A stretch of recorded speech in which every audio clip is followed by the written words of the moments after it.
है। और मानव शरीर पाकर के फिर भी हम कहें क्या कथा सुनना है। मैंने ऐसे लोगों को भी देखा है कि महाराज बसें बदल बदल करके भगवान की कथा सुनने के लिए जाते हैं। और ऐसे भी लोग हैं दुनिया में कि जिनके घर पर यदि गलती से हॉर्न लग जाए ना तो हटवा देते हैं, उसे हटा दीजिए, टीवी देखने में हमें डिस्टरबेंस होता है जरा। ये भगवान की चर्चा है। मानव शरीर भगवान ने हमें दिया है। लोग कहते हैं भगवान की कृपा का प्रमाण क्या है, भगवान की हमारे ऊपर कृपा हो रही है, क्या प्रमाण है, क्या कृपा किया है भगवान ने। मैं कहता हूं भैया सबसे बड़ी भगवान की कृपा तो यही है कि भगवान ने हमें मानव बनाया। हम यहाँ बैठ करके भगवान की कथा सुन रहे हैं। और भगवान यदि हमें पशु बना देता, पक्षी बना देता तो हम यहाँ बैठ करके कथा सुन पाते।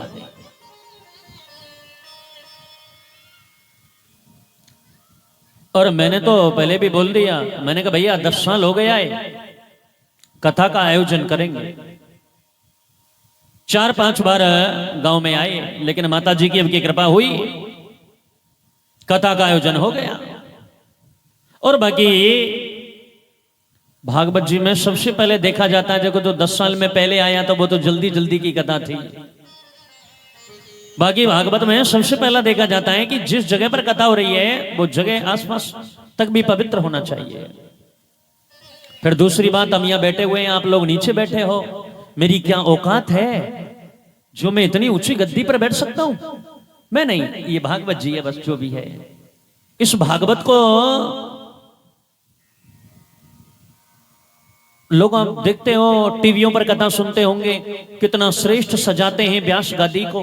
भागवत जी पर चारों तरफ फूल लगा देते हैं। गद्दी ऐसी जगह बनाई जाए जहां कोई गंडक वगैरह अंदर नहीं बढ़े। अब ये थोड़ी है कि हम यहाँ बैठ करके भागवत सुन रहे हैं और खबर लगी कि शाम को कुत्ते घूम रहे हैं उसमें पंडाल में, तो वो उल्टा होने लग जाएगा। इसको तो पवित्र जगह पर रखिए। फिर दूसरी बात, हम इस गद्दी को कहीं रोड के किनारे नहीं लगा सकते। ठाकुर जी के अंदर कार्य चल रहा है, वहां सामान वगैरह पड़ा हुआ है, तो हमें तो जगह की आवश्यकता थी। हमने पूरे गांव में पूछा, पहले कई बार कथा हो चुके हैं और लोगों ने कथा को पूर्ण कराया है, लेकिन बीच में थोड़ा सा यदि कथा में अवरोधक आया तो लोगों ने कहा बोले भाई आपने तो गांव में पूछा नहीं। तो भैया मैं तो पूछ करके आया हूं पूरे गांव में, 4-5 थोक में घूम के आया हूं। 3 दिन कथा कर रहे हैं, सब कथा सुनने आना, लेकिन यहां देखा थोड़ा जगह का प्रॉब्लम आ गया।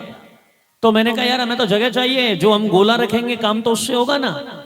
रघुकुल रीत सदा चली आई, प्राण जाए पर वचन न जाए। भगवान राम के लिए कहा गया था, भगवान राम के भी जो बाबा साहब थे उनके लिए कहा गया है। रघुकुल रीत, रीत का मतलब होता है संकल्प, एक क्रम, एक रास्ता।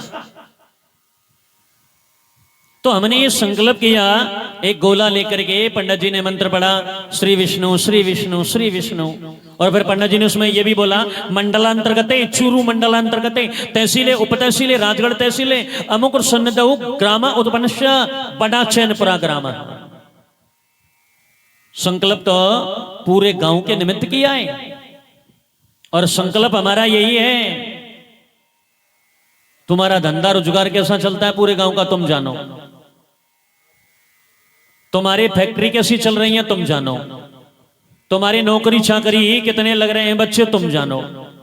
हम तो इस चीज में खुश हो गए कि जब दास जी कथा सुनाने के लिए आए तो 4 साल तक चकाचक जमाना रहा। और अब भी हम यही चाह रहे हैं कि हम ये कथा करके जाएं तो 8 साल तक चकाचक जमाना होना चाहिए। लोग याद तो करेंगे, बोले वो महाराज मैं रात को भी अब सदमुख से आ रहा, 2-3 लोग मेरे साथ में आ रहे थे, वो दुकान पे इधर लगे हैं भाई जी हमारे अग्रवाल ट्रेडर्स कंपनी है, वहां गांव के ही भाई थे। मैं कह रहा था, मैंने कहा साहब कैसा कथा के बाद में माहौल रहा? बोले महाराज चिड़ा तो चकाचक हुआ आज तक। तो मैंने कहा अब के भी चकाचक चना चकाचक होंगे, चिंता ही मत करो। और मैंने मूंग मोठ भी डबल होंगी अब के। क्यों, हमारे वहां भंडारी जी वृंदावन में बोल रहे थे, बोले गुरुजी चैनपुरा जा रहे हो? मैंने कहा हाँ। तो बोले लौट के हमें ना 5 किलो वहां से मूंग मोठ ले आना। मैंने कहा अबे हमारे यहाँ का कमी है मूंग मोठों की। और एक भगत तो कहने लगा, बोले 10 किलो बाजरी ले आना। मैंने कहा मैं क्या कोई चून मांगता फिरूंगा क्या गांव में? बोले ना ना ना, बोले महाराज वो बाजरी बहुत सुंदर होती है वहां की, बोले सफेद होती है, स्वादिष्ट बाजरा रोटी बनती है, और मूंग मोठ जो होती है वो एकदम शुद्ध होती है। तो मैंने कहा चलो देखेंगे, जब आएंगे तो 2-4 किलो दाल जरूर ले आएंगे। तो मेरा तो यही भाव है, इस कथा होने के बाद में जितना भी चैनपुरा के आसपास की भूमि है भैया, चकाचक मामला होना चाहिए। मैं दोस्त दिन गोगा मेडी धोख मारने गया, बादल छा रहे थे, बारिश नहीं आ रही। मैंने हाथ ऐसे किए, मैंने प्रभु सुन ले, नहीं तो गांव वाले कहेंगे बादल छाए रहे। 15-16 में नेट ने बरसात बताई थी, लेकिन ये बाबा जी इस समय का गांव में बढ़ गया कि एक छांट भी को नहीं आई। मैंने कहा हे गोगा जी माता मेरी सुनना। और जब रात को थोड़ा बरस गया ना 9 अंगुल, मैं सुबह ही गोगा मेडी पहुंच गया, लंबी ढोक लगाई। मैंने बाबा मेरी बात तो रख दी, पर अब के चना वगैरह भी चकाचक करवा देना, नहीं दोबारा नहीं बढ़ने की तो बात दूर है, ये रोड पर ही नहीं टपने देंगे। तो मेरा तो यही भगवान से प्रार्थना है, चकाचक रहेगा। सत्य सनातन धर्म को पहचानिए। और अब तो भैया टीवियों पर भी देखते रहते हो, आजकल तो बहुत धर्म कर्म हो रहा है। सत्य सनातन धर्म की परीक्षा मत लो। परीक्षा लेने के लिए लोग बागेश्वर धाम के पास में जाते हैं, वो ऐसी परीक्षा देता है। आजकल मेरा भाई तो उन्हीं के साथ में रह रहे हैं, चित्र बेचित्र बागेश्वर जी के साथ में ही कार्यक्रम करते हैं। वो भगवान के नाम में ताकत जरूर है, पहचानिए उसे। हमारा मुसलमान भाई है, सिर पे टोपी लगाता है, मोछ कटा देता है, ऊंचा पजामा पहनता है, वो कहता है मैं मोमडन मुसलमान हूं। सरदार भाई है, 15 हाथ लंबी पगड़ी पहनता है, डाडी रखाता है, वो कहता है मैं सिख हूं, सरदार हूं। लेकिन ये हिंदू पाखंडी होता है। मेरी कम पटती है। और मैं ये भाई, हमारे बहुत सारे भाई लोग टेलीविजन और ये नेट के माध्यम से भी मेरा कथा सुन रहे हैं, वो इस बात को बहुत विशेष करके गौर करें। मुसलमान अपने धर्म के लिए कुछ भी कर रहा है, सिख अपने धर्म के लिए कुछ भी कर रहा है, लेकिन हमारा हिंदू यदि तिलक लगा लेगा ना और मंदिर चला गया तो बगल वाला कहेगा बोले आजकल तो मोटा तकड़ा भगत हो गया है। यानी खुद तो करेगा नहीं और दूसरों को भी करने नहीं देता है। मुसलमान की 5 नमाज होती हैं और वो 5 नमाज पढ़ता है मस्जिद में जाकर के। हिंदू की 3 आरती होती है, त्रिकाल संध्या होती है। अरे त्रिकाल संध्या की तो बात छोड़िए, वो तो महाराज एक संध्या आरती में ही नहीं पहुंचता है भगवान की में। अपने आप को पहचानिए। सत्य सनातन धर्म इसे जागृत करिए। ये मानव शरीर भैया बड़ी मुश्किल से प्राप्त हुआ है। संत कहते हैं कि क्षण भंगुर जीवन की कलिका, कल प्रातः को जाने खिली न खिली, मलिया गिर की सुच शीतल मंद,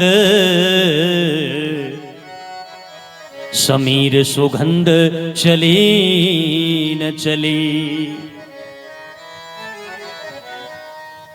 कले काले कोठारे लिए फिरता, तन नम्र है चोट झिली न झिली, भजले हरि नाम हरि रसना, तो अंत समय पे हिली न हिली। राम का नाम लीजिए, राम का नाम गाइए। ये आज मानव का शरीर है और ये कल रहे या न रहे इसका कोई भरोसा नहीं है। और ये शरीर रहते रहते 88,000 महात्मा लोग बैठे हुए हैं, एक संत ऊपर गद्दी पर बैठा दिया, स्वयं महात्मा लोग नीचे बैठ गए और प्रश्न कर दिया, महाराज एक प्रश्न करना चाहेंगे। बोले क्या? कोई ऐसी कथा सुनाओ यहां बैठ करके कथा हम सुने और संकट दूर हो जाए इस सारी दुनिया का। सर्वे भवन्तु सुखिनः सर्वे सन्तु निरामया सर्वे भद्राणि पश्यन्तु मा कच्चित् दुःख भाग् भवेत्। सर्वे भवन्तु सुखिनः 88,000 महात्मा कह रहे हैं ऐसी कथा सुनाओ, ऐसा हवन कराओ कि यहां बैठ के कथा सुने हम और संकट दूर हो जाए सारी दुनिया का। सजनों, यह भी ऐसी ही कथा होने के लिए जा रही है कि कथा होवे यहां सुनाएंगे हम और फायदा होना चाहिए समस्त चैनपुरा ग्रामवासियों का।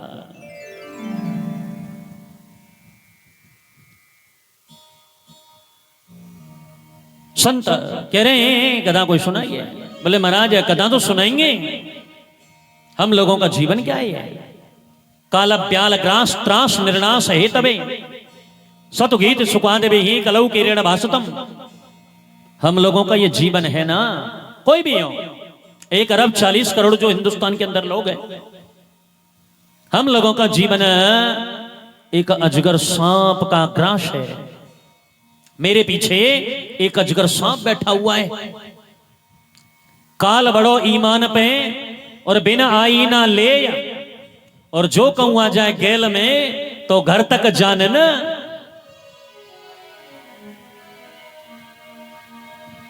हम लोगों का जीवन एक अजगर सांप है, वो पीछे हमारे खड़ा हुआ है और मैं जब तक सुरक्षित हूं कि जब तक वो सांप अपना गपक से मुंह बंद नहीं कर लेता है। और ये कथा आप लोगों को यहां सुनाई जा रही है, ये कथा तो कभी कभी देवताओं को भी नहीं मिलती है। राजा परीक्षित को सुखदेव जी महाराज कथा सुना रहे, देवताओं को पता लग गई, देवता अमृत का कलश लेकर के आए, सुखदेव जी को प्रणाम किया। महाराज एक कार्य करना है। बोले क्या? बोले हम लोगों को सुनने में आया है कि राजा परीक्षित को 7 दिन में मरने का शाप लगाए, ये मरेगा तो ये स्वर्ग में जाएगा, इसलिए इसको ये जो हमारे पास में अमृत का कलश है ना, आप इसे परीक्षित को पिला दीजिए।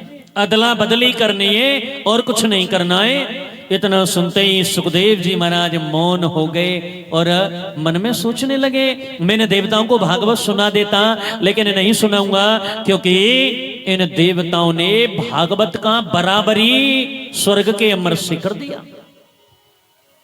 स्वर्ग का मैं अमृत पीऊंगा, स्वर्ग में जाऊंगा, अप्सराएं नृत्य कर रही हैं, मशलदें लगी हुई हैं, स्वर्ग का अमृत पान करता रहूंगा। लेकिन जब तक रहूंगा कि जब तक मेरे जीवन में किए हुए पुण्यों की एफडी जमा है, जब तक स्वर्ग में रहूंगा। और मेरे पुण्य खत्म हुए ऊपर से मेरे को धक्का देकर के मृत्यु लोक में फेंक देंगे यमराज के दूत। इसलिए ये जो भागवत है सज्जनों, ये सबसे श्रेष्ठ है।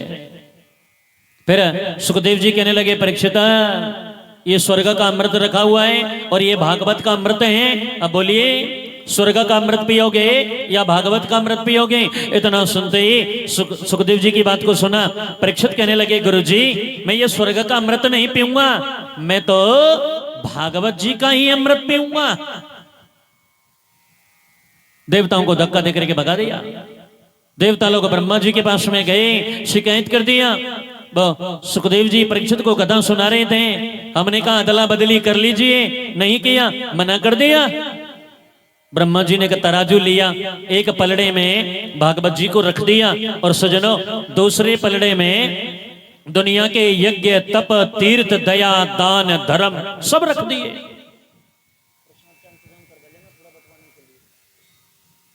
और जैसे ही सजनों ब्रह्मा जी ने ऐसे करके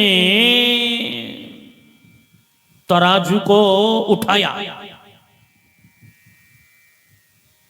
जो भागवत वाला पलड़ा था सजनों वो भारी था।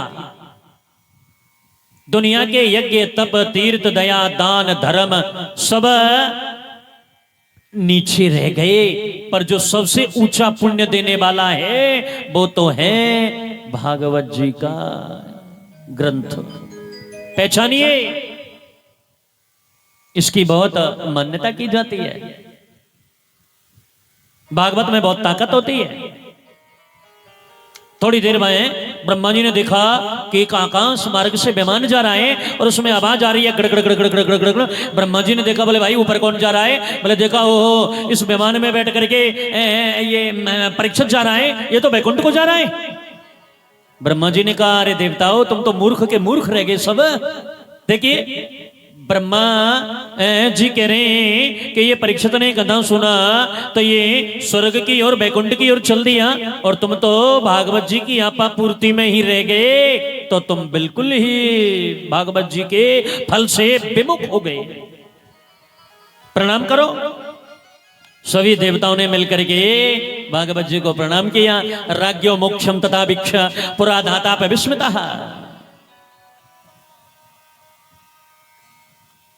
सजनों, ये जो भागवत कथाएं ये सबसे पहले भगवान विष्णु ने ब्रह्मा जी के लिए सुनाया था।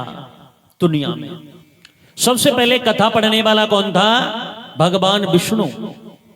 और भागवत सुनने वाले आप लोग बैठे हुए हो, सबसे पहले सुनने वाला ब्रह्मा जी था।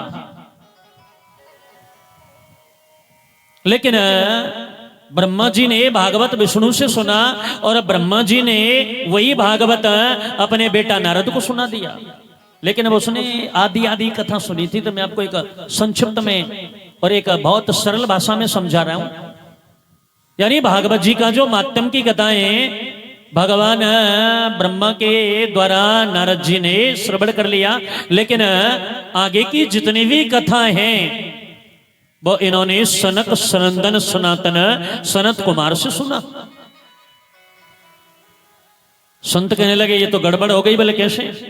बोले हमने तो सुना है कि जो नारद जी महाराज हैं इन्हें श्राप लगा हुआ है, 5 मिनट से ज्यादा ये कहीं ठहरते नहीं है। श्राप लगाया नारद को, कभी 5 मिनट से ज्यादा एक जगह नहीं मिलेगा आपको। इंद्र ने श्राप दे रखा है। किसने? इंद्र ने। 5 मिनट से ज्यादा नहीं ठहरेंगे ये। और सनक सनंदन सनातन सनत कुमार इन्हें श्राप तो नहीं है, लेकिन इनके एक सिस्टम है कि ये 4 महात्मा अपना डेरा छोड़ करके दूसरी जगह नहीं जाते हैं। तो बताइए कहां नारद, कहां सनक सनंदन सनातन सनत कुमार, चारों भाई आपस में कैसे मिल गए? बोले उसमें एक कारण बन गया। एक कारण बन गया। एक बार नारद जी महाराज तीव्र गति से दौड़ते हुए चले आ रहे हैं और दौड़ते दौड़ते चले जा रहे हैं बद्रीनाथ धाम की ओर। सनक सनंदन सनातन सनत कुमार चारों भाई मिल गए। बोले ठहरिए नारद जी, अरे आपका ये चेहरा काला पड़ रहा है। अरे महाराज आपका तो नाम ही नारद है, आपके चेहरे पे उदासी। कतः ब्रह्मण दीन मुख कुतश्चिंता तो रोकथम त्वरितम गम्यते कुत्र कुतश्चागमनम तवः। क्या चिंता है आपको? नारद जी महाराज कहने लगे क्या बताऊं मैं प्रभु, मैंने पृथ्वी लोक को श्रेष्ठ समझा। अहम तू पृथ्वी में या तो ज्ञात्वा सर्वोक्तमामितिम पुष्करम प्रयागम च काशीम गोदावरीम तथा। नारद जी कह रहे हैं महाराज मैंने पृथ्वी को श्रेष्ठ माना, मैं पृथ्वी पर आया तो मेरा मन यहां बड़ा अशांत हो गया। गुरु शिष्य में झगड़ा, पिता पुत्र में झगड़ा, लोगों ने धर्म को अपने जीवन का उपार्जन का आधार बना लिया। जब मैं ज्यादा परेशान यहां हुआ तो मेरा मन हुआ वृंदावन चलते हैं।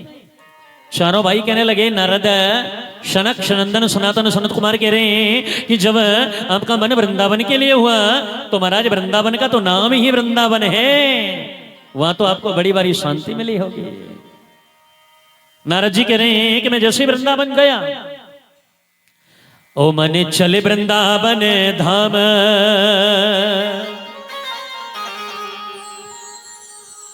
देखिए आप लोग तन से अपने गांव के मध्यस्थ पंडाल के अंदर बैठे रहिए और मन से एक बार नेत्र बंद करके बांके बारी की छवि को निहारिए। जो वृंदावन धाम इतने कोश में फैला हुआ है, वो वृंदावन आज भी भगवान कृष्ण का निजी घर है। ओ मन चले वृंदावन धाम, रटेंगे राधे राधे नाम, मिलेंगे बाके बिहारी, ओढ़ के कामरकारी। मिलेंगे बाके बिहारी, ओढ़ के कामरकारी। मन चले वृंदावन धाम हो, मन चले वृंदावन धाम, रटेंगे राधे राधे नाम, मिलेंगे बाके बिहारी, ओढ़ के कामरकारी। मिलेंगे बाके बिहारी, ओढ़ के कामरकारी।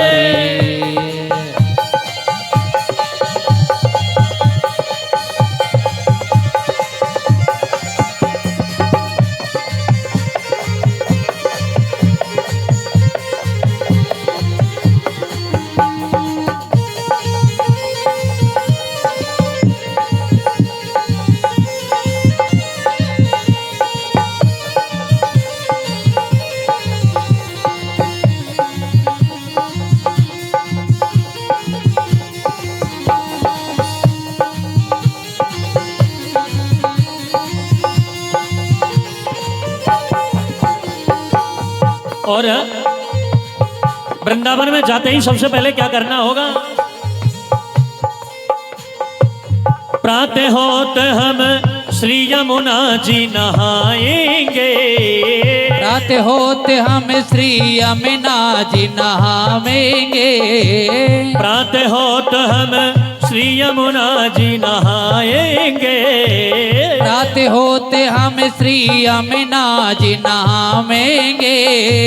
परिक्रमा कर जीवन सफल बनावेंगे, परिक्रमा करे जीवन सफल बनावेंगे। पूर्ण हो सब काम हो, तेरे पूर्ण हो सब काम, रटेंगे राधे राधे नाम, मिलेंगे बाके बिहारी, ओढ़ के कामरकारी। मिलेंगे बाके बिहारी, ओढ़ के कामरकारी। मन चले वृंदावन धाम हो, मन चले वृंदावन धाम, रटेंगे राधे राधे नाम, मिलेंगे बाके बिहारी, ओढ़ के कामरकारी। मिलेंगे बाके बिहारी, ओढ़ के कामरकारी। बोले बाके बिहारी लाल की जय। देखिए भजन तो फिर बाद में भी सुनाते रहेंगे, पर कोशिश कर रहे हैं कि 10-5 मिनट कथा और खींच ले में, तो आज जितना कथा होता है वो पूरी हो जाएगी।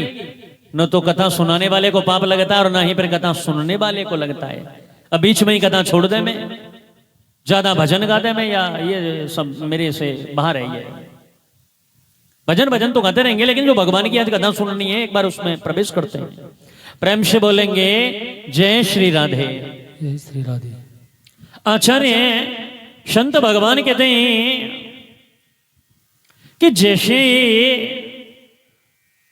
सनक सनंदन सनातन सनत कुमार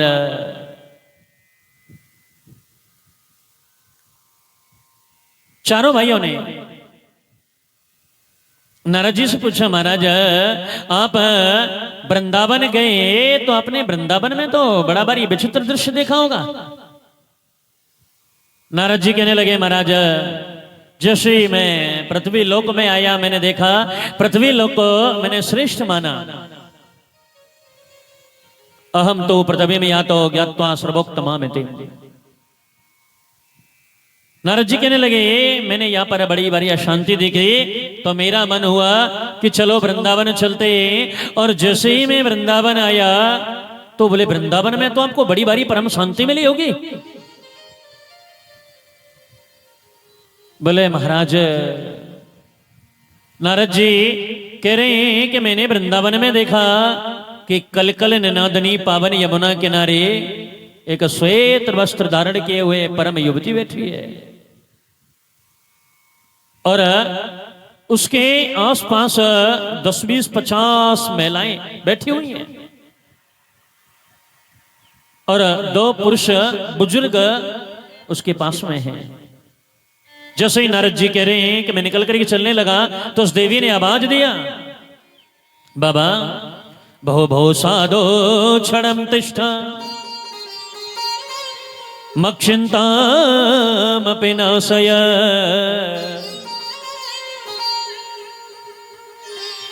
सर्वथार्गहरं परम।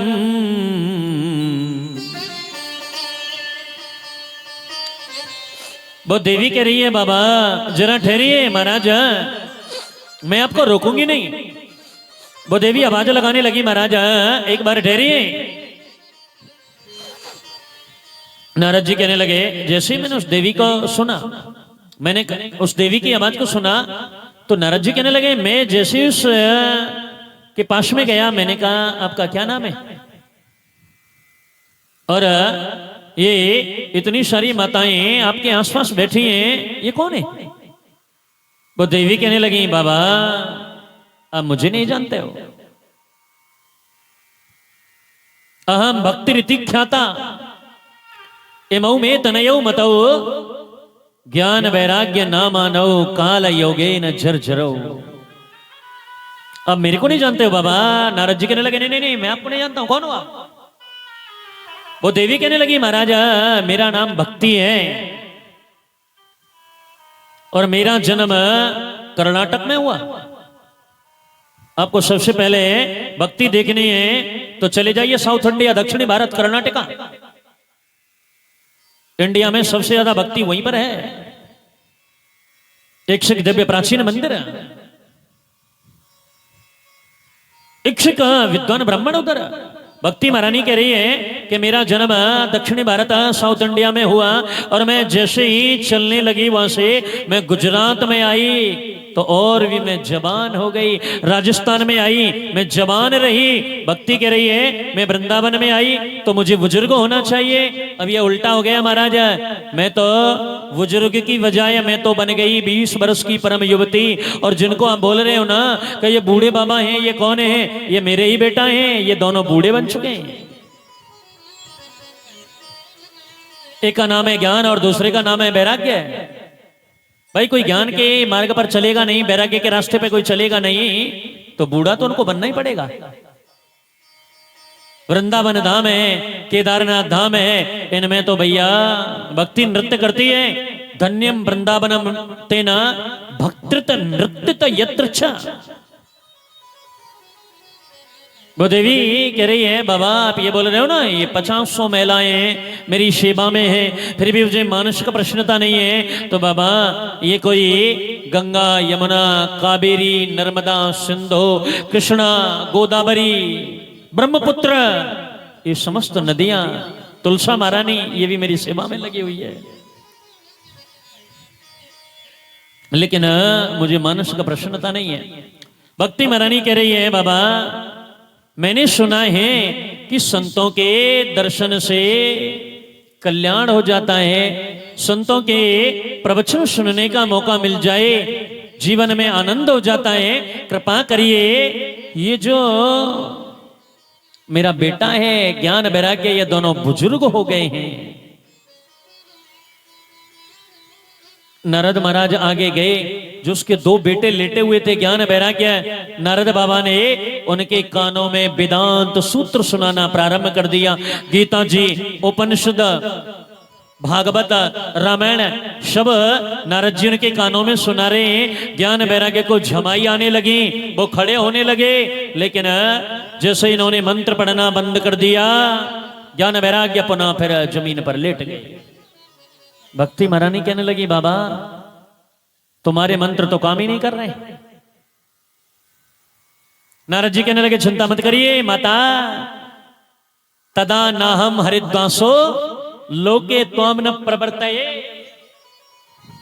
मैंने यदि तेरे बेटे ज्ञान वैराग्य का बुढ़ापा दूर नहीं किया, और भक्ति महारानी मैंने आपको जन जन में प्रतिष्ठित नहीं किया, तो मैं भी भगवान श्री हरि का दास नारद नहीं कहलाऊंगा।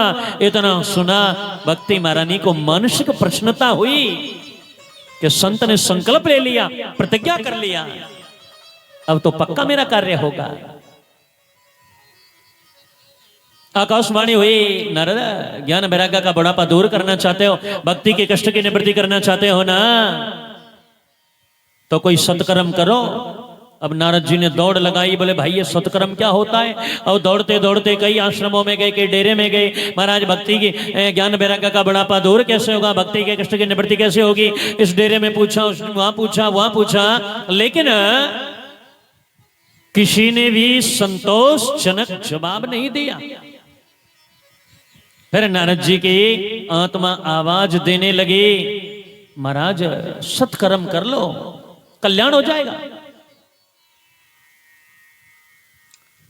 दौड़े दौड़े कई जगह गए, लेकिन मन की समस्त शंकाएं नष्ट नहीं हुई। सामने सनक सनंदन सनातन सनत कुमार मिल गए। नारद जी महाराज कहने लगे, सुनो महाराज, बोलिए भक्ति महारानी के कष्ट की निवृत्ति कैसे होगी। चारों भाई कहने लगे, भागवत कथा सुना दो, कल्याण हो जाएगा। नारद जी कहने लगे, महाराज गीता जी सुनाइए, उपनिषद सुनाइए, रामायण सुनाइए, महाभारत सुनाया है, इन सब से ज्ञान वैराग्य का बुढ़ापा दूर नहीं हुआ है, तो ये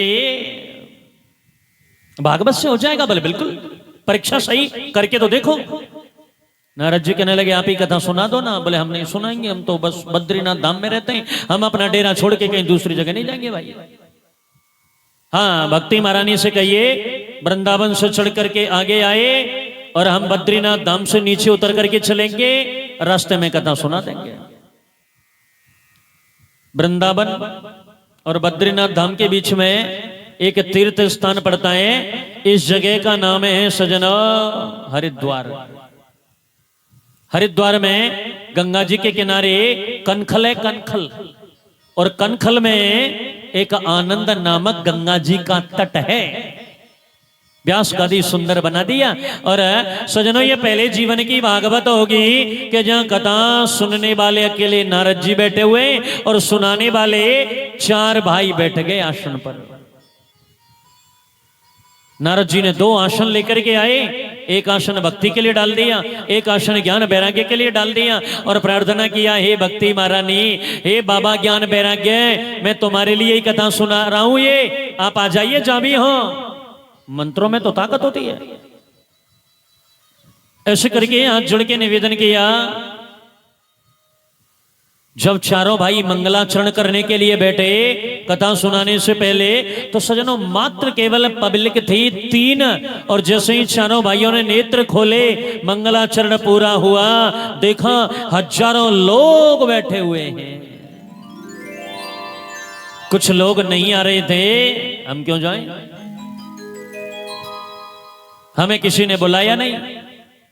बुलाया तो भैया बेटे बेटी की शादी में जाया जाता है, किसी के घर में कोई शुभ कार्य होता है उसमें बुलाया जाता है।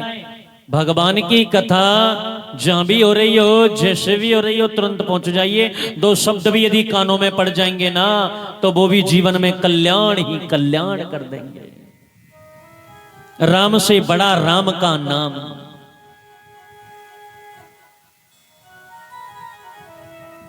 कैसे भी कल्याण ही कल्याण कर देता है। बोले महाराज देखो हजारों लोग बैठे हुए हैं, बड़ी सुंदर कथा सुन चल रही, उसने भगवान का भजन किया, कल्याण हो गया, उसने राम का नाम लिया, कल्याण हो गया। लेकिन नारद जी बोले सुनो, भगवान का जो नाम लेता है कल्याण कर देता है, भगवान की कथा सुनता है उसका भी कल्याण कर देता है, जो माई का हवन करेगा उसका कल्याण कर देगी, ठाकुर जी के जो दर्शन करेगा उसका कल्याण करेगा। लेकिन जीवन भर जिसने पाप कर्म किया हो, एक भी पुण्य नहीं किया, पाप करते रहा और पाप करते करते मर गया। और मरने के बाद में यदि भूत, जिंद, प्रेत, कपास, खईस, बेताल कुछ बन जाए, उसका उद्धार हो जाएगा? बोले बिल्कुल।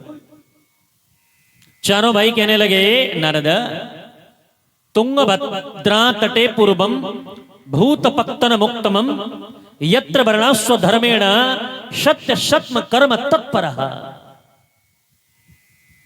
तुंगभद्रा नदी के किनारे एक बहुत सुंदर नगर है। बस ये 5-7 मिनट का ये प्रसंग है, इसके बाद में आरती कराएंगे। एक बार प्रेम से बोलो जय श्री राधे। जय श्री राधे।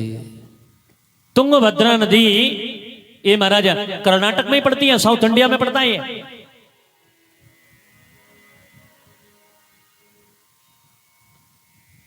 तुंगभद्रा नदी के किनारे बड़ा ही सुंदर गांव है और उस गांव में 1000 आदमी रहते हैं। उसमें सभी प्रकार के लोग रहते हैं महाराज। क्षत्रिय रहते हैं, चौधरी रहते हैं और मेघबाल भी रहते हैं, ब्राह्मण भी रहते हैं, खाती भी रहते हैं, कुमार भी रहते हैं और नाई भी रहते हैं। जितने भी धर्म के लोग हैं, सभी धर्म का पालन करने वाले लोग रहते हैं उस गांव में।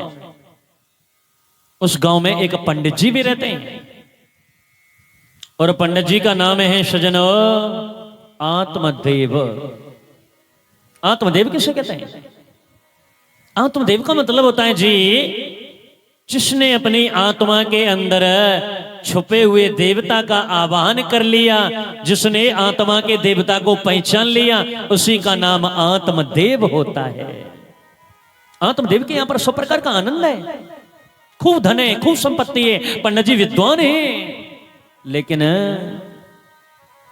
पंडित जी के यहां पर एक बहुत बड़ी समस्या है, इनके यहां पर कोई बेटा नहीं है। पंडित जी बड़े बारी चिंतित रहते हैं और पंडित जी महाराज विद्वान हैं, वेदांत में निष्णात हैं, विद्वान ब्राह्मण हैं। जगह जगह पूजा पाठ कराते हैं, हवन कराते हैं, भगवान की कथाएं सुनाते हैं। लेकिन पंडित जी के अनुरूप इनकी घरवाली है, इसका नाम है श्रीमती धुधली देवी। ध्यान से सुनना है। धुंधली का मतलब क्या होता है? धुधली का मतलब होता है धुन धुन करोति इति इति धुधली, जो हर समय संसार की धुनाबुनी में लगी रहे, जो सोचते रहे बोले मैं बड़े कथा में चले जाएं तो रे हमारे डांगर डूंगर को के हो देखो। यानी बार बार कथा में बैठने के बावजूद भी यदि मन में अनर्गल व्याख्यान प्रकट होने लग जाए कि मैं कथा सुन के क्या कथा सुनना है, बोले माने भगत को नहीं बनना, तो समझो या तो कलियुग को परेशान कर रहा है, या जो धुधली शब्द का प्रभाव है वो हमारे हृदय में विराजमान हो चुका है। अब पंडित जी महाराज विद्वान ब्राह्मण हैं। पंडित जी जब भी पूजा पाठ करके आते हैं तो महाराज माता जी दरवाजे पर खड़े होकर के पंडित जी को जल चढ़ाती हैं, पंडित जी की आरती उतारती हैं, पंडित जी के लिए माला पहनाती हैं। तो पंडित जी की नजर में धुधली देवी का और भी आदर बन गया।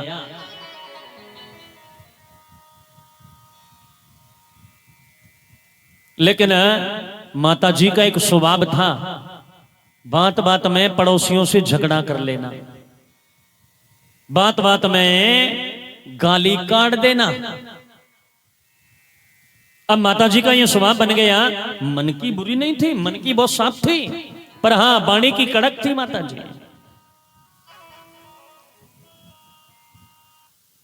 अब तो पंडित जी की जो पंडितानी है ये तो संतान चाहती नहीं है। पंडित जी के यहाँ पर जब कोई बेटा बेटी नहीं हुआ ना तो पड़ोसियों का आना शुरू हो गया जी। पड़ोसी आए, आते ही कहने लगे पंडित जी राम राम। बोले राम राम। बोले महाराज ये हम 2 साल से देख रहे हैं आपके घर में जो गाय है ये बार बार बांझ रह जाती है, इसके बच्चा बच्चियां कुछ भी नहीं होता है। पंडित जी बोले क्या बताऊं भैया, मैं सेवा तो अपने हाथों से ही करता हूँ, स्नान ध्यान कराता हूँ माता गाय माता को, पर फिर भी पता नहीं क्यों बांझ रह जाती है ये। एक पड़ोसी कहने लगा पंडित जी तुम्हारे पितृ देवताओं को कोई पानी पिलाने वाला नहीं है ना, इसलिए तुम्हारे पितृ देवता नाराज हैं, इसलिए ये गाय माता बांझ रह जाती है। 16 दिन कनागत के आते हैं, श्राद्ध पक्षों के अभी दिन गए हैं। बोले 16 दिन तक तुम्हारे पितृ देवताओं को कोई पानी नहीं पिला सकता है, उनका कोई ग्रास नहीं काट सकता है। कोई गौ का किसके नाम से काटोगे आप? कौन काटेगा आपका?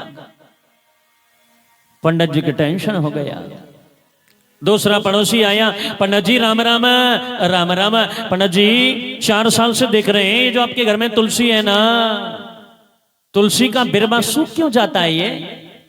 पंडित जी कहने लगे भैया पता नहीं, पर स्नान ध्यान करके, और स्नान ध्यान करता हूं, लोटा 3 बार मांजता हूं, गंगा जल डालता हूं, फिर तुलसी पे जल चढ़ाता हूं, पर फिर भी क्यों सूख जाती है ये?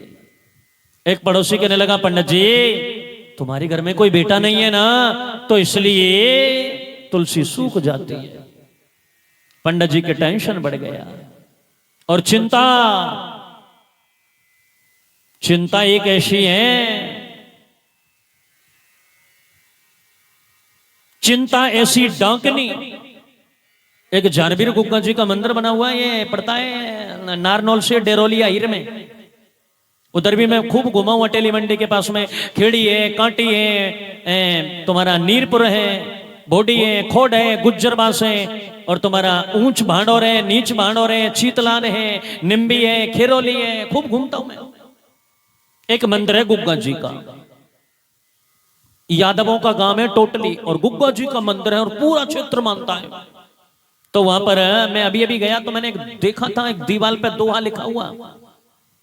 एक बार नजर मारा, मैं सोचता रहा था इसका फोटो खींच लूं, बोलने के काम आएगा, पर जल्दी में भूल आया। पर थोड़ा थोड़ा नजर आ रहा है कि उस पर लिखा हुआ था कि चिंता ऐसी डांकनी काट कलेजा खाए, और वैद बेचारा क्या करे, कहां तक दवा लगाए।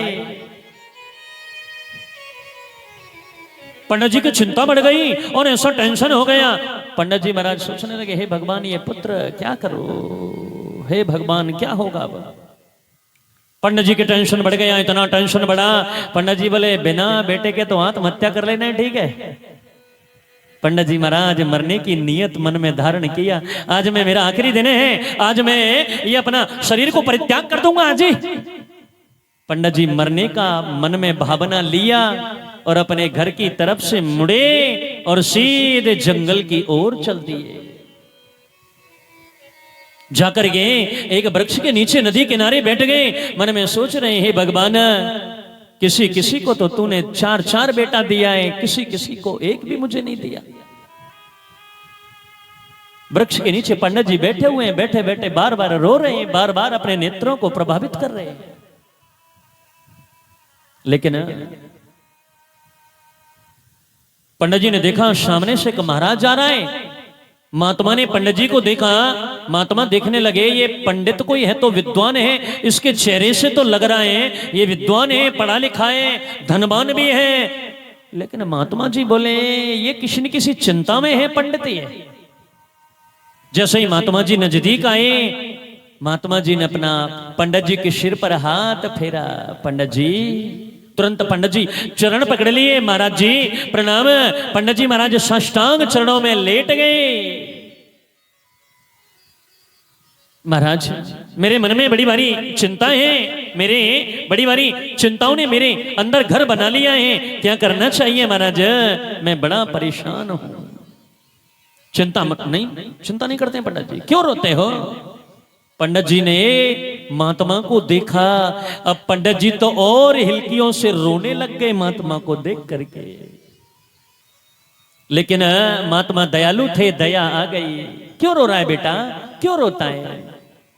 कथम रोदस विप्रत्वम काते चिंता बलियसी बदक्त्वरम सत्वरम मह्यम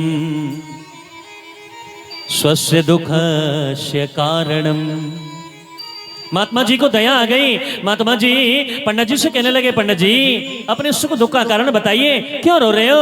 अब महात्मा जी के आगे पंडित जी कहने लगे, महाराज मैं क्या करूं, मैं जो भी वस्तु अपने देवताओं को देता हूं वो मेरे द्वारा दी गई वस्तु को देवता स्वीकार नहीं करते। मेरे घर में कोई बेटा नहीं है, कृपा करो महाराज मुझे बेटा चाहिए। महात्मा जी कहने लगे, पंडित जी क्या करोगे बेटा लेकर के? अरे राजा सगर के 60,000 बेटा थे, किसी ने भी पिता को सोने की सीढ़ी नहीं लगवाई।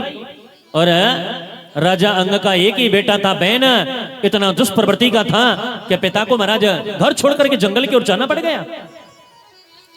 महात्मा जी ने बहुत उपदेश दिया, लेकिन पंडित जी कहने लगे, महाराज आप क्या जानो, अरे जिस घर में बच्चे की रुनुक झुनुक पायल न बजे वो कोई घर में घर नहीं होता है।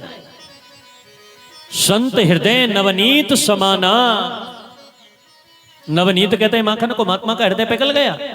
महात्मा ने ऐसे करके अपनी झोली में हाथ दिया, एक फल लिया, पंडित जी को दे दिया, लो पंडित जी ले जाइए, पत्नी को खिला देना, सुंदर सुशील पुत्र होगा। पंडित जी फल को लेकर के आए, उछलते कूदते खुशी के मारे ठिकाना ही नहीं रहा, दौड़े दौड़े आए। अरे दुधली देवी निकल के आई, हाँ बोलो। लो ये महात्मा जी ने फल दिया है, स्नान ध्यान करके इसे ग्रहण कर लेना, भगवान का भोग लगा करके सुंदर सुपात्र बेटा होगा। दुधली देवी कहने लगी, ये खड़िया पलटनों को पकड़ करके ले आते हैं या कोई पढ़ा लिखा जानकार भी है, आज इसकी परीक्षा करेंगे।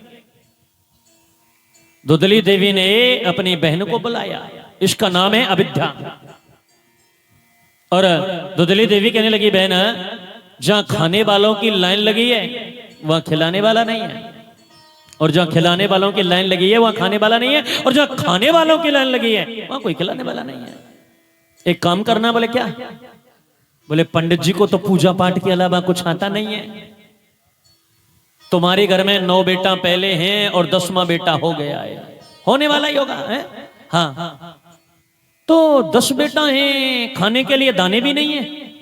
आप ऐसा करो, मैं आपको धन दे दूंगी थोड़ा सा, अब के आपके जो बेटा हो ना वो बेटा मुझे दे देना। बोले ये फल, बोले इस फल को गाय के लिए खिला देते हैं, पता पड़ जाएगी कि ये जो महात्मा घूमते ना ये तिलक खोटा लगा करके ये कुछ जानते भी हैं या ऐसे ही खड़िया पलटन घूमते रहते हैं मोटिया। परीक्षा भी हो जाएगी। अब तो वो फल गाय माता के लिए खिला दिया, और अविद्या पर जो बेटा हुआ वो दुधली देवी ने गोद ले लिया। लेकिन सज्जनों महाराज 10 महीने बाद गाय माता ने बहुत सुंदर पुत्र को जन्म दिया, जिसके कान लंबे लंबे गाय जैसे हैं, सारा शरीर मानव जैसा है। अब तो पंडित जी महाराज बड़े प्रसन्न हुए, बोले इधर में दुधली देवी को भी पुत्र मिला है और इधर गाय माता का भी पुत्र है। पंडित जी कहने लगे, हे भगवान अब मेरे घर में 2 बेटा हुए हैं, दोनों बेटाओं का नाम रखूंगा मैं, एक का नाम रखूंगा ब्रह्मदेव और दूसरे का नाम रखूंगा महादेव। लेकिन दुधली कहने लगी, क्यों? गर्भ में मैंने रखा है, पालन पोषण मैंने किया है, नाम रखोगे तुम? नहीं। पंडित जी बोले कोई बात नहीं है, तुम नाम रख लो। दुधली कहने लगी, सुनो मेरा नाम है दुधली, तो मेरे बेटे का नाम होगा धुंधकारी।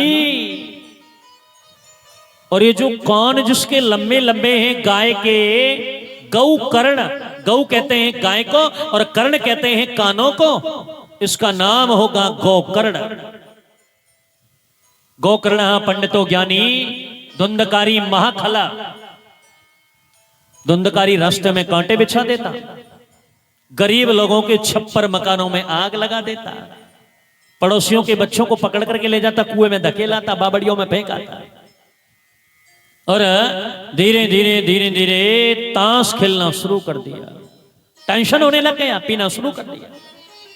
लेकिन पंडित जी महाराज से बड़ी बारी गलती हो गई, अपने बेटा को सुंदर सुशील शिक्षा नहीं दे पाए। और रात के महाराज 12 बजे घर में प्रवेश करने लगा। पंडित जी कहने लगे, बेटा मैंने तेरा चेहरा देखने के लिए कितने बाबाओं की चौखट पर जाकर के माथा रगड़ा, तो ब्राह्मण का पुत्र होकर के ये रात के 2 बजे तक शराब पीता है। गुस्सा आ गया, बोले खबरदार, जाइए, बुद्धि सटिया गई है ना, पड़े पड़े बस रोटी खाते रहते हो, बुद्धि सटिया गई है, हम जो भी करते हैं ठीक करते हैं, जाइए। पंडित जी कहने लगे, हे भगवान, ऐसे बेटे को तो मैं बिना बेटे का ही अच्छा था। अब तो पंडित जी को आज आभास हो रहा है, लेकिन धुंधकारी बड़ा होने लगा, अपनी माँ को बोलने लगा, धन ला कहाँ है? माँ निकाल के देती, ले जा, ले जा। कितना ले जाएगा, एक ही तो है, याद रखना। शास्त्र की बात बोलता हूं जी, जिस घर में एक ही बेटा होता है ना, उस बच्चे के बिगड़ने के असर बहुत ज्यादा होते हैं। क्यों? माता पिता का उत्तरदायित्व तो पूरा होता है, इसलिए संभाल के रखना बहुत जरूरी होता है। अब मां को धन मांगता, मां चाबी दे देती, ले जा, मां नहीं देती तो डांट करके चाबी ले जाता, मां दे देती, ले जा, एक ही तो है, कितना बिगाड़ेगा, खूब धन है, कोई कमी नहीं है। और जब मां कभी कभी नहीं देती तो चोरी करके ले जाता। पंडित जी महाराज बड़े बारी टेंशन में हैं, आत्मदेव जी क्या करें। एक दिन बड़ी बारी चिंता में बैठे हुए, इतनी देर में गोकर्ण जी आ गए। पिताजी क्या बात है, आजकल आप उदास रहते हो? गोकर्ण ने इतना कहा, आत्मदेव कहने लगे, बेटा मैं क्या करूं, मैं घर में रहूं तो कैसे रहूं, मेरे घर को मेरे बेटा ने नरक का अड्डा बना दिया है, और मैं जंगल में जाऊं तो कैसे जाऊं, मेरे मन में भावना नहीं है, मेरे मन में भगवान के प्रति प्रेम नहीं। गोकर्ण जी महाराज ने अपने पिता को ऐसा ज्ञान दिया, दहिस्तमान सरोदरे विमतम तुजुक्तम जाया सुता दुसु सदा ममताम विमुंचा पश्यान सम जगदिदम क्षणभंग निष्ठम वैराग्य राग रसिको भव भक्त निष्ठ। पिताजी देहिस्तमान सरोदरे, ये देही है ना, ये पंच तत्वों से बना हुआ है, खून मांस, इसमें लोथड़े लगे हुए हैं, ये देही मेरी नहीं है, मैं तो इस शरीर का दृष्टा हूं, साक्षी हूं। शरीर जन्म लिया, शरीर युवा हो गया, शरीर मेहनत कर रहा है, शरीर धन कमा रहा है, शरीर पाप कर्म कर रहा है, शरीर पुण्य कर्म कर रहा है, और शरीर ही अंत में मर जाएगा। मैं तो नित्य शुद्ध बुद्ध अजर अमर आत्मा हूं। अपने बेटे के उपदेश से आत्मदेव जी को ज्ञान हुआ, रात में ही घर छोड़ करके जंगल की ओर चले गए, भगवान का भजन करने लगे। गोकर्ण जी ने अपना कमंडल उठाया, तीर्थ यात्रा की ओर चले गए। अब महाराज धुंधकारी अपनी माँ को डांटने लगा, बोल धन कहाँ है? माँ बोली, बेटा अब नहीं है मेरे पास में, जितना था तू सारा ले गया, धन दे। अब अपनी माँ को डांटने लगा, नहीं बोलना चाहिए सजनों, अपनी माँ को पीटने लगा अपने हाथों से। माता अपने पुत्र के कुकर्मों से इतनी दुखित हो गई, रात्रि को 12 बजे अपना घर छोड़ करके अकेली घर से निकल गई, जंगल में कुएं में जाकर के अपनी आत्महत्या कर लिया गिर के। अब धुंधकारी तो अकेला हो गया, राजा के यहां गया, चोरी किया, वैश्यों को घर में ले आया। एक दिन महाराज शराब पी करके सो रहा था, वैसे सोचने लगी, ये कल राजा के यहाँ चोरी करने गया है, चोरी करके धन लेके आया है, कल इसको राजा पकड़ेगा, इसको मृत्यु दंड मिलेगा, फांसी चढ़वाएगा, और 7वें नंबर हमारा भी आ जाएगा। इसलिए क्यों नहीं हम इसकी गोविंदा नमो नमः कर दे। खटिया पे सो रहा था, वैश्याओं ने कसकर के रस्सी से बांध दिया, डंडे लगाने लगी, लेकिन नहीं मरा। अब तो वैश्याएं महाराज गरम गरम दहकते अंगारे छाने लेके आई जलते हुए, और उसके मुंह में डाल दिए। हाय हाय, ऐसे हाय हाय करके वो मर गया। कच्ची जमीन थी, खड्डा खोद लिया, वैश्याओं ने वहीं दफना दिया, सारे धन को भेड़ा कर लिया, और वैश्याएं वहां से 1 2 3 भाग गई। अब तो प्रेत बन के महल में पड़ा हुआ है। लेकिन कई दिनों बाद गोकर्ण जी महाराज तीर्थ यात्रा करके लौट के गांव में आए। रात्रि के 11 बजे देखा, बोले गांव वाले सो रहे हैं सब, अब मैं जगाऊंगा तो इनको डिस्टरबेंस होगा। गोकर्ण जी सोचने लगे, यहाँ आत्मदेव पंडित जी की हवेली है, उस हवेली में रुक लेता हूं। जैसे ही हवेली में प्रवेश किया गोकर्ण जी महाराज ने, और सजनों श्रीमद् भगवत गीता में लिखा है, गीता अलग होती है, भागवत अलग होती है। भागवत कृष्ण की कथाएं और गीता जी भगवान कृष्ण ने सुनाया था अर्जुन के लिए कुरुक्षेत्र में, वो गीता जी हैं, और ये भागवत कथा है, ये तो अलग है, वो भी अलग है। लेकिन गोकर्ण विचार करने लगे, पंडित जी की हवेली है, इसी में रुक लेता हूं रात को। गोकर्ण जी आए, गीता जी में लिखा है, सजनों जब सारी दुनिया सोती है ना, तो महात्मा लोग भगवान का बैठ करके भजन करते हैं। या निशा सर्वभूतानां तस्याम जागृत संयमी। जैसे गोकर्ण जी भजन करने के लिए बैठे, नेत्र बंद किए, बोलने लगे ओम नमो भगवते वासुदेवाय, ओम नमो भगवते वासुदेवाय, ओम नमो भगवते वासुदेवाय। सामने देखा अग्नि प्रकट हो गई, फिर बुझ गई। गोकर्ण जी के नेत्र खुले, बोले क्या है? सामने देखा धुआं ही धुआं, धुआं ही धुआं आ रहा है। बोले ये क्या आ गया? फिर वो भी गायब हो गया। गोकर्ण जी ने देखा कहीं भेड़ बोल रही है, कहीं बकरी बोल रही है, कहीं बिल्ली बोल रही है, कहीं कुत्ते बोल रहे हैं, कहीं शियार बोल रहे हैं। साधारण आदमी होता ना तो हार्ट अटैक पड़ जाता, लेकिन भजनानंदी महात्मा था, घबराया नहीं। गोकर्ण ने अपने कमंडल में से जल लिया और गायत्री मंत्र पढ़ दिया। गायत्री मंत्र से जल को अभिमंत्रित किया, जल छिड़क दिया। कौन हो? डरने वाला नहीं हो, प्रकट हो जा सामने। कौन है? एक छाया खड़ी हो गई। साधारण आदमी होता तो घबरा जाता, लेकिन घबराया नहीं गोकर्ण। कौन हो? छाया खड़ी हो गई। बोल कौन है? आवाज आई, अहम भ्राता त्वदीयोऽस्मि धुंधकारी तनामृता स्वकीयेनैव दोषेण ब्रह्मत्वं नाशितं मया। भैया मैं आपका भाई धुंधकारी। गोकर्ण कहने लगा राम राम राम राम। धुंधकारी तेरी सूचना तो मुझे मिल गई थी, मुझे पता तो लग गया कि तुझे कई वेश्याओं ने मिलकर के मेरे भाई को मार दिया है। गोकर्ण जी कहने लगे धुंधकारी मैं भी गया में से आया हूं, पिंडदान किया है तेरे नाम से, पिंडदान करके आया हूं बोध गया में।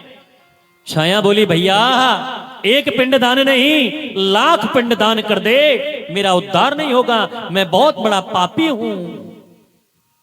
गोकर्ण जी बोले तुम जाइए, सुबह बात करेंगे। छाया गायब हो गई। प्रातः हुआ, गोकर्ण जी ने स्नान किया, लोटा को मांझ लिया और जल भरा, गंगा जल डाला, भगवान सूर्य को जल चढ़ाने लगे। प्रार्थना किया, हे भुवन भास्कर, भगवान सूर्य एक ही प्रार्थना है, एक प्रेत की मुक्ति का उपाय बता दे। आकाशवाणी सूर्य आवाज आने लगे, भागवत कथा सुना दो, मोक्ष हो जाएगा। अब तो महाराज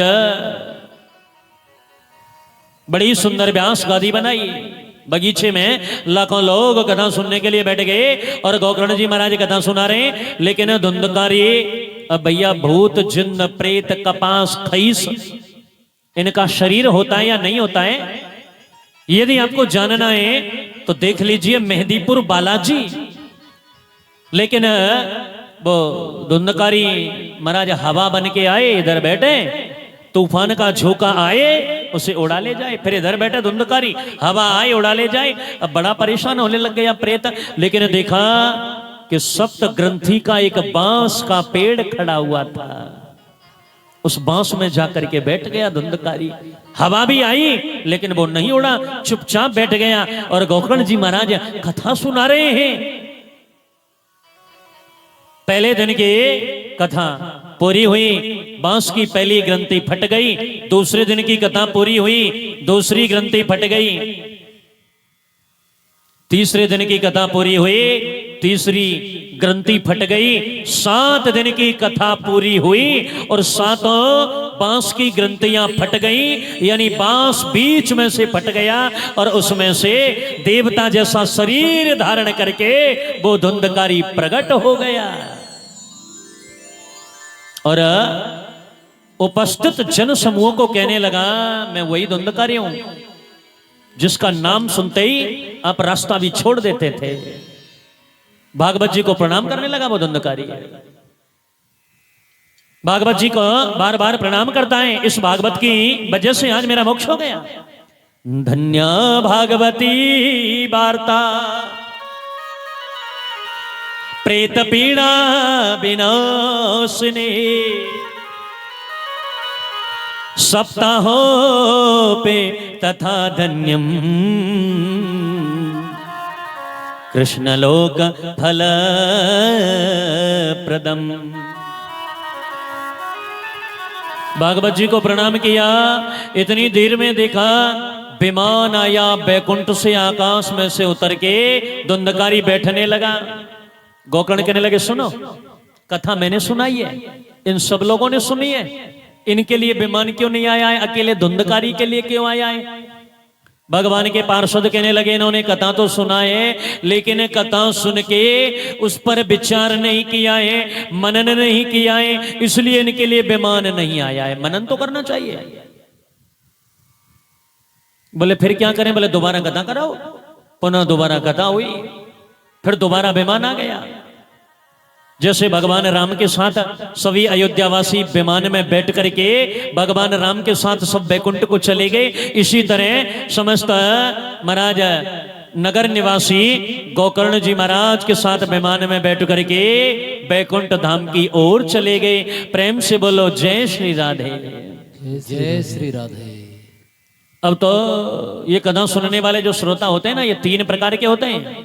मेरे गुरुदेव हैं भागवत भास्कर पंडित कृष्णचंद्र शास्त्री ठाकुर जी महाराज, जिन्होंने मुझे भागवत सिखाया।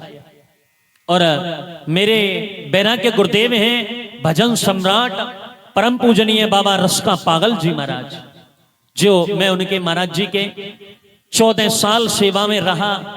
आजकल तो मेरे गुरुदेव नहीं है दुनिया में, अभी पहली साल ही, इससे पहले वो बैकुंठवासी हो गए। लेकिन मेरे गुरुदेव का एक एक भजन जब तक ये दुनिया रहेगी तब तक गूंजता रहेगा।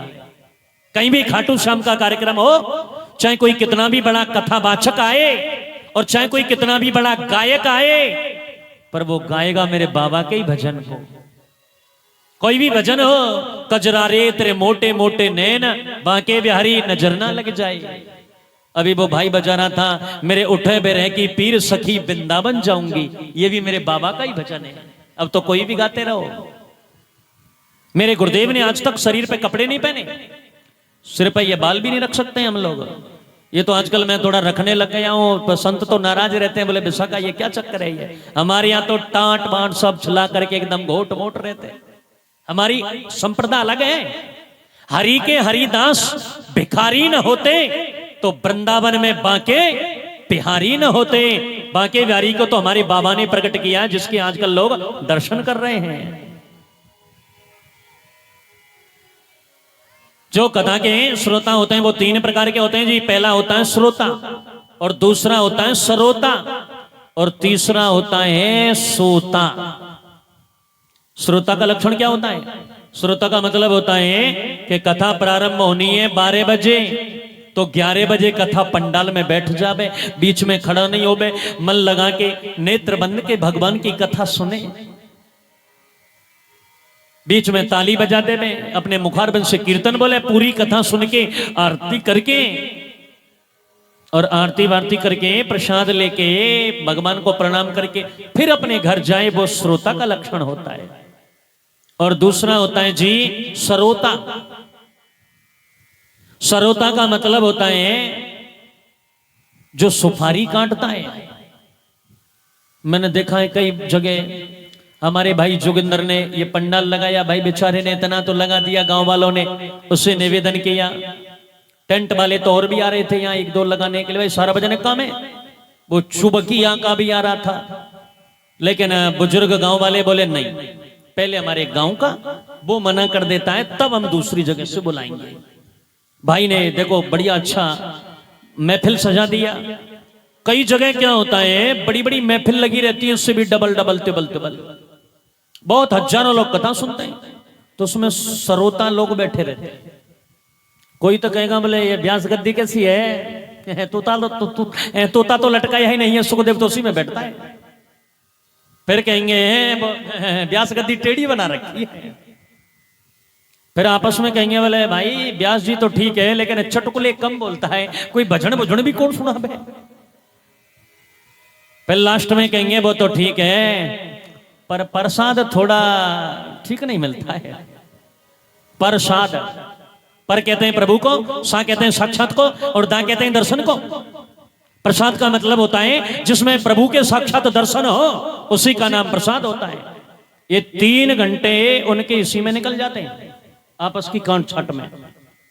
और तीसरा होता है जी सोता, ये मेरे को बहुत पसंद होते हैं।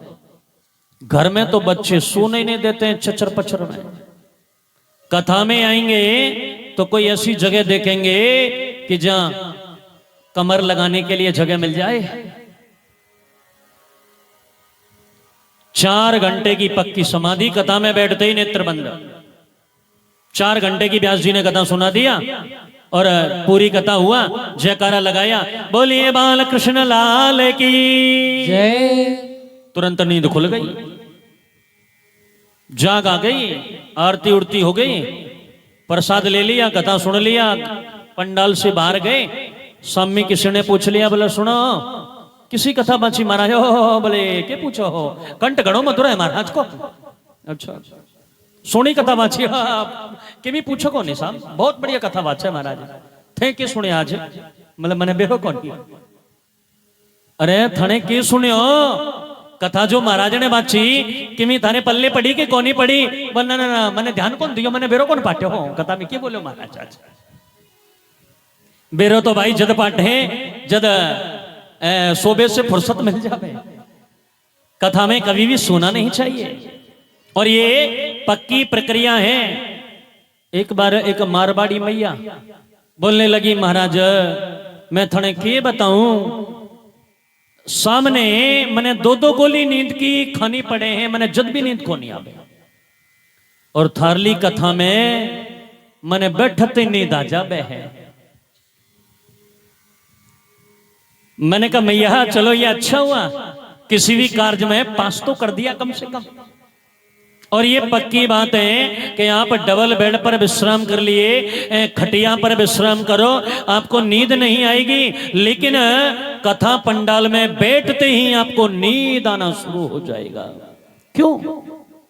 कि तुलसी पिछले पापते हरि चर्चान सुहाया। जब सभी लोग कथा सुन लेंगे और सब लोग बैकुंठ में चले जाएंगे, तो भैया ये नरक कुंड में भी तो कोई जाएगा, वो तो खाली पड़े रहेंगे। और ये नींद का बड़ा प्रकोप है, लेकिन सोना नहीं है। जो सोबते हैं सो खोबते हैं, जो जागते हैं सो पावते हैं। और संत तो कहते हैं कि उठ जाग मुसाफिरे भोर भई, अब रेने कहाँ जो सोवते हैं। भैया वह सनक सनंदन सनातन कथा सुना रहे हैं, भक्ति महारानी के कष्ट की निवृत्ति हो गई, ज्ञान वैराग्य का बड़ापा दूर हो गया, तीनों खड़े हो गए, कीर्तन में नाचने लगे। उद्धव जी महाराज मजीरा बजाने लगे, अर्जुन खड़ताल बजाने लगे, नारद जी हैं वो महाराज अपना बीड़ा बजाने लगे। और इतना सुंदर कीर्तन हुआ, इतना सुंदर कीर्तन हुआ कि मेरे भगवान से भी नहीं रह गया। भगवान नारायण 4 हाथ धारण करके प्रकट हो गए। मांग लीजिए क्या मांगना है।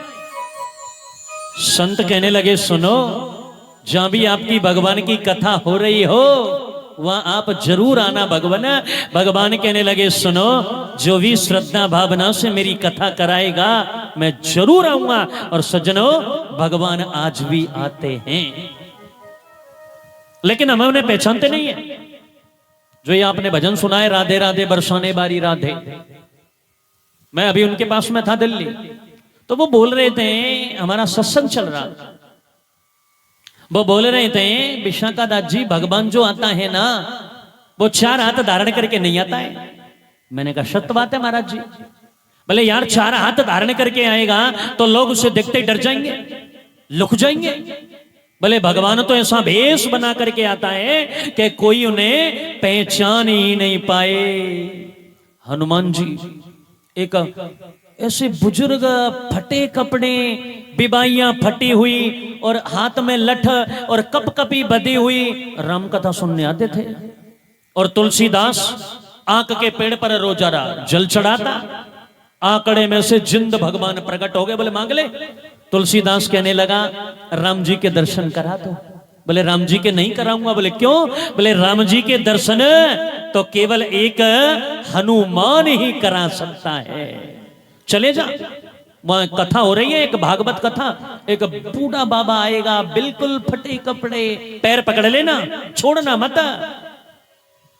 तुलसीदास आए और जैसे ही हनुमान जी कथा सुन के वेश बदल के आए थे, चल करके बाहर जाने लगे, तुलसीदास ने पैर पकड़ लिए। लेकिन वो बूढ़ा बाबा कहने लगा भाई ये क्या कर रहा है? नहीं महाराज मुझे दर्शन कराइए। अरे क्या कर रहा है? मैं तो देख कोड़ी का लंकी आदमी हूं, मेरे खून निकल रहा है पैरों से। नहीं मुझे राम जी का दर्शन करा दीजिए। कस करके पैर पकड़ लिए। वो बूढ़ा बाबा बूढ़ा नहीं था, वो अपना गदा लेकर के और वो प्रकट हो गया, आवाज लगा दिया जय श्री राम, जय श्री राम।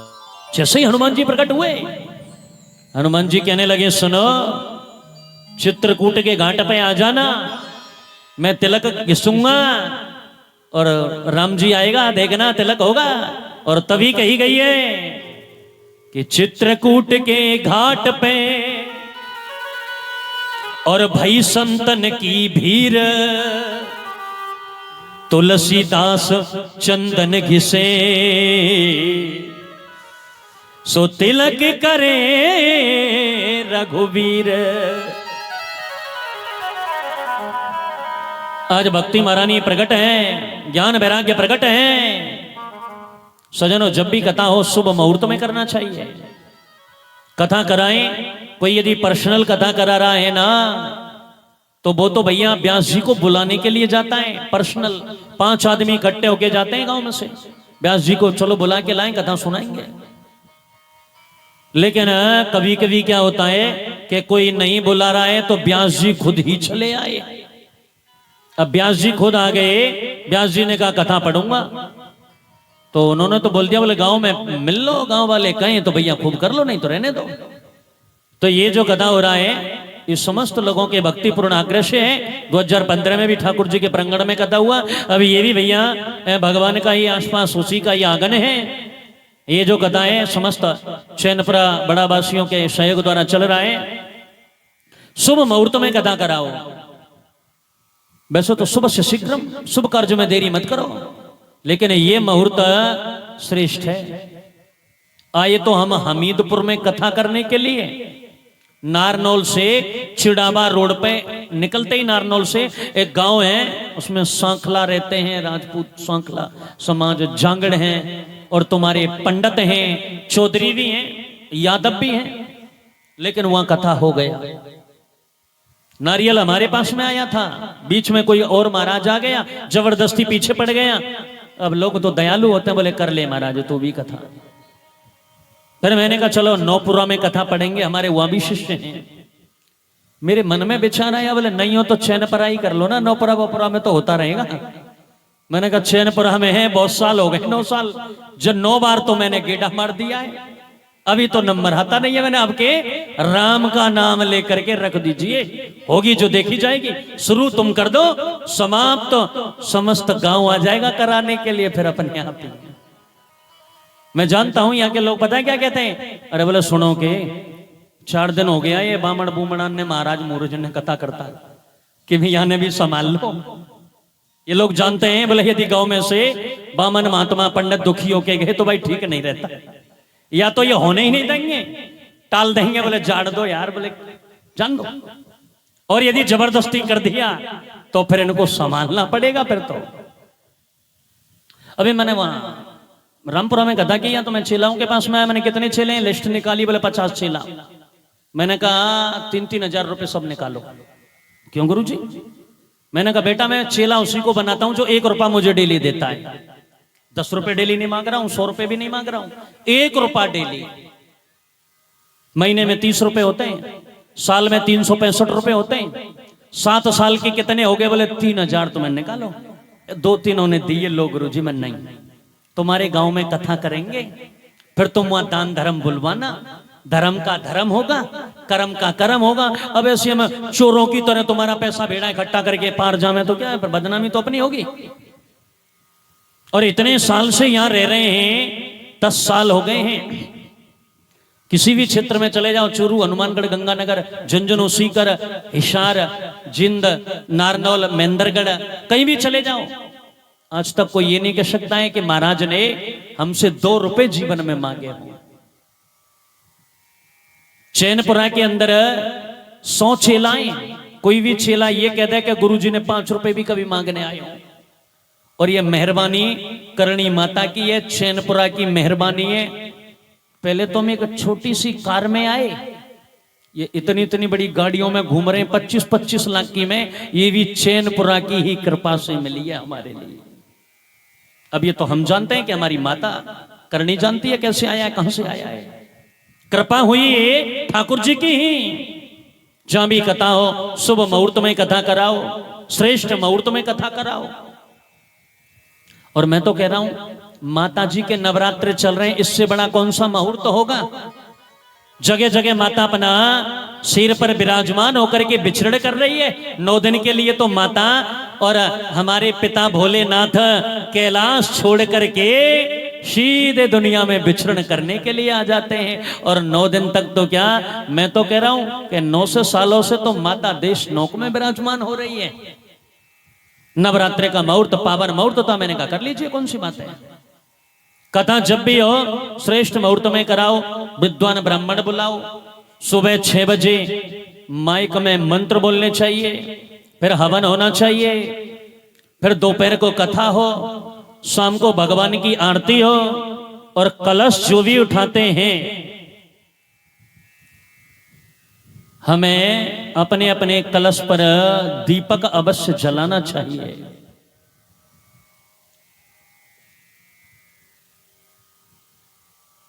क्योंकि जो कलश होता है वो भगवान विष्णु का गला होता है।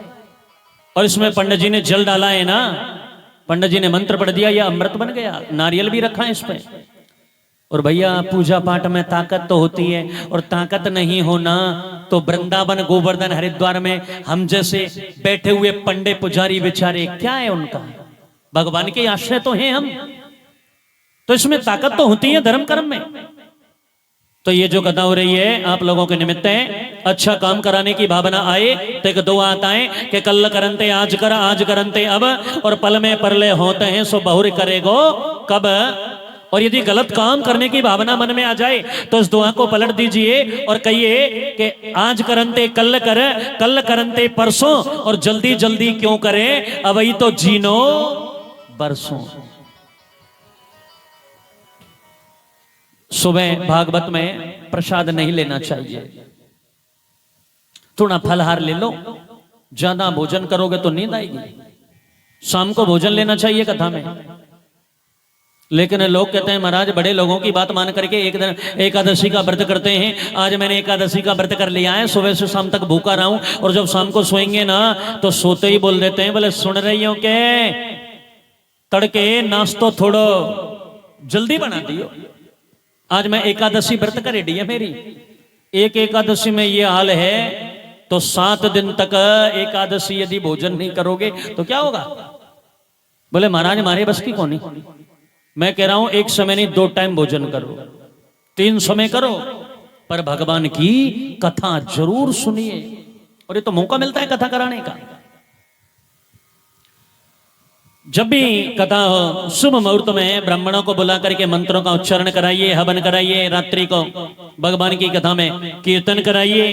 सजनों, वो कम भाग्यशाली नहीं होते हैं जो अपना कार्य छोड़कर, ऐसा आराम छोड़कर कठोर जमीन पर बैठ करके कथा सुनते हैं। सजनों, ये पानी का सा बबूला मानव का जीवन न जाने कहां कब कैसे फूट जाए, इसका कोई भी भरोसा नहीं है। जिन माता बहनों ने कलश उठाए, ध्यान देना है। जो यहाँ है वो भी सुने, और जो नहीं है तो उनको बोल देना अपने अपने कलश पर दीपक अवश्य जलाना चाहिए। इस पर पितृ देवता निवास करते हैं, और इस पर जल भी चढ़ाना चाहिए। जो होते हैं हमारे यहाँ माताएं, बुजुर्ग माताएं जब भजन गाती हैं तो बोलती हैं, मैं तो बहती गंगा में जो बे आई रे, कछु कर ले धर्म करम मेरे मना। तो जो बहुत पवित्र होता है, वो प्रसाद में मिलता है आप लोगों को। अपने अपने कलशों पर दीपक जलाओ, जल चढ़ाइए, उनको प्रणाम करो। आपके बुजुर्ग इसी कलश में बैठते हैं आकर के। गंगा जी से जब आप आते हो तो गंगा जल लेके आते हो, उसको पीपल के पेड़ पर टांग के आते हो, और जब 7 दिन 12 निकल जाते हैं उसके बाद में उस गंगा जली को उठा करके लाते हैं, जब वो घर पवित्रीकरण होता है। तो इसलिए कई चीजें ऐसी हैं कि जिन पर विशेष करके गौर किया जाना चाहिए। जिनके घर में ग्रह क्लेश होते हैं उनको चाहिए कि लौंग का जोड़ा लेकर के, लौंग कहते हैं लौंग किस काम आती है? लौंग बहुत काम आती हैं। जितनी भी तंत्र क्रिया होती है ना, सब लौंग से ही होती हैं। लोग कहते हैं लाडू, लाडू खाने वाला, जितनी भी क्रियाएं होती हैं सब लाडू में ही होती हैं। नींबू निचोड़ के बल पानी पी जाओ, नहीं, सारी तंत्र क्रियाओं में नींबू काम आता है। और हमें 2 लौंग का जोड़ा लिया या चढ़ा दिया, एक फेरी काट दिया, फिर लिया फिर चढ़ा दिया। बच्चा यदि हमारा पढ़ाई में कमजोर है, सफेद फूल मां सरस्वती का प्रतीक होता है, विद्या की दायनी होती है वो। लोग कहते हैं बोले सरस्वती विद्या की दायनी होती है। अब आजकल फेसबुक पे कमेंट्स क्या क्या लिखते हैं, लेकिन मैं तो उल्टा जरूर बोलता हूं। पर मेरे को जब मैंने सुना लोग कह रहे हैं कि सरस्वती कोई विद्या की दायनी नहीं होती है। तुम्हारा अभी हमारा चंद्रयान लैंड किया चंद्रमा के ऊपर, तो वो कह रहा है कि 15 दिन यहां पर रात्रि रहेगी और 15 दिन लगातार दिन रहता है। तुम तो यार साइंटिस्ट वाले तो कल पहुंचे हो, लेकिन हमारे सत्य सनातन धर्म के ब्राह्मणों ने पहले ही कह दिया कि 15 दिन शुक्ल पक्ष के और 15 दिन कृष्ण पक्ष के, वो तो ऑटोमेटिकली वहां दिन और रात रहेगा। तुम क्या बता रहे हो? तुम तो कल बता रहे हो। हमारे ब्राह्मण लोगों ने तो पहले ही पतड़ा में लिख लिख करके छोड़ दिया। ये कथा सभी लोगों का कथा है। मैं खोड़ में कथा सुना रहा, एक कैप्टन था, चौहानों का गांव रह गया, जारवीर गुग्गा जी का मंदिर बना हुआ, और मैंने खोड़ जैसे मंदिर आज तक कहीं नहीं देखे। गिन के आया हूं 42 मंदिर है उसमें, सब देवताओं के मंदिर बना रखे। एकादशी मैया का मंदिर है। बड़ा जबरदस्त कथा हुआ। मैंने बोला, मैंने सफेद फूल चढ़ाए। अब वो कैप्टन की बगल में कुटिया बन रही थी, वो कैप्टन साहब रिटायर्ड थे। अब लोग बाग उसके फूलों को एक ही दिन में उखाड़ लाए सबको। वो कैप्टन आया, बोले महाराज कल कहीं पीले फूलों की कोई क्रिया मत बता देना। नहीं, बोले 2-4 ये फुलबारी लग रही हैं, ये भी गायब हो जाएंगे। हर जगह मैं कथा में कहता हूं, चैनपुरा जैसा परिक्रमा आज तक कहीं भी नहीं लगा है। मैंने 500 से ऊपर भागवत कर दिया। मैं हर जगह कथा करता हूं। मैंने सुनो, एक मैं चैनपुरा में गया था, बड़ा चैनपुरा गांव पड़ता है चूरू में। वहां तो सुबह 5 बजे से लोग ऐसे परिक्रमा लगाना शुरू कर देते कि जैसे गोवर्धन की 7 कोस की परिक्रमा चल रही हो। इतनी भागवत कर दिया, इतनी भीड़ आज तक कहीं नहीं हुई है परिक्रमा में, जो ये फेरी लगाते हैं सुबह शाम। सब माताएं बहनें भक्त लोग कणक ले आए, कड़क के दाने से भी यहाँ परिक्रमा लगा सकते हो, टॉफी से भी लगा सकते हो, तुलसी पत्ते से भी लगा सकते हो, मखाने से भी लगा सकते हो। 10, 5, 11, 21, 54, 108, क्योंकि गिरिराज जी और सब तो आपके यहीं आ गया है। और ये जो भागवत है सब लोगों का कथा है। थोड़ा थोड़ा ये है कि जो ये घी है, मैं कल भी सामग्री लेके आया हूं, परसों भी सामग्री लाया था। और सबके सामने लेके आ रहा हूं, आपके गांव की दुकान से ही ला रहा हूं। मैं जब 10-10, 5-5 हजार की सामग्री ला रहा हूं, वो सब है आपकी, तो क्या हम लोग 5 किलो घी नहीं ला सकते? 2 किलो घी ला सकते हैं ना? लेकिन नहीं, हम चाहते हैं कि ज्यादा नहीं, एक एक चमचा घी, एक एक चम्मच घी सबके घर से आए और वो अखंड ज्योति में डले। 7 दिन तक यह अखंड ज्योति चले, आपका चुन्न और आपका ही पुण्य। और एक निवेदन और, माताएं बहनें भक्त लोग कथा सुनने आए तो 10-5 रुपए का प्रसाद जरूर लेके आया करें। आज तो हमने मगबा दिए ये मिश्री, कल से आप आए तो दुकान वाले से मखाड़े हैं, टॉफी हैं, बिस्कुट हैं, मिश्री हैं या कोई फल फ्रूट है, थोड़ा सा आप ले आओ, हाथ में लटका करके लाओ, कथा में प्रवेश करो, वो यहाँ फल चढ़ा दीजिए, अपने प्रसाद चढ़ा दीजिए, भगवान को धूप लगाओ, बैठ जाओ, 4 घंटे कथा सुनो। आपका प्रसाद एकत्रित करके भगवान का भोग लगा दिया जाएगा और वो आप लोगों के मध्यस्थ में वितरण कर दिया जाएगा सबको। और प्रसाद तो सबका होना चाहिए घर घर में। और सबसे बड़ी बात और ये है, मैं चैनपुरा में जब जब आया हूं, किसी गांव में गया हूं, गाड़ी में गैस सिलेंडर, चूल्हा, आटा, तेल बेल सब रखता हूं, लेकिन हर जगह जाता हूं अपना भोजन बनाता हूं। मैं दूसरे के हाथ से कम भोजन करता हूं, अपना खुद का बनाता हूं। भंडारी जी रखता हूं, तनखे पे रहते हैं, इनका काम है भोजन बनाना। और बाबा जी को भी मैंने चेला बनाया तो रख लिया मैंने, बाबा बढ़िया चूल्हे के मोटे मोटे राम रोटी बनाया करो और चकाचक दाल बनाओ, भगवान का भोग लगा पाओ। लेकिन मैं यहां जब जब आया, 2 साल 3 साल 4 साल से आ रहा हूं, हर जगह बनाना पड़ गया भोजन, लेकिन बड़ा चैनपुरा के अंदर आज तक मैंने कभी भोजन नहीं बनाने दिया इन लोगों ने। सबसे बड़ी कृपा है ठाकुर जी की। जो भी भोजन ब्राह्मण संतों को कराना चाहे, अपना नाम नोट कराए हमारे भंडारी जी को।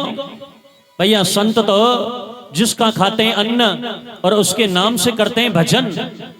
गृहस्थी के टुकड़ा, संतों की भाषा में कहावत आती है, संत बनना बहुत दूर है, ब्राह्मण बन जाओगे, विद्वान बन जाओगे। लेकिन हमारे महाराज जी कहावत कहते थे, बड़े महाराज जी बूढ़े, कि बेटा 12 साल करेगो संतन की टोली और जब सीखेगो एक बोली।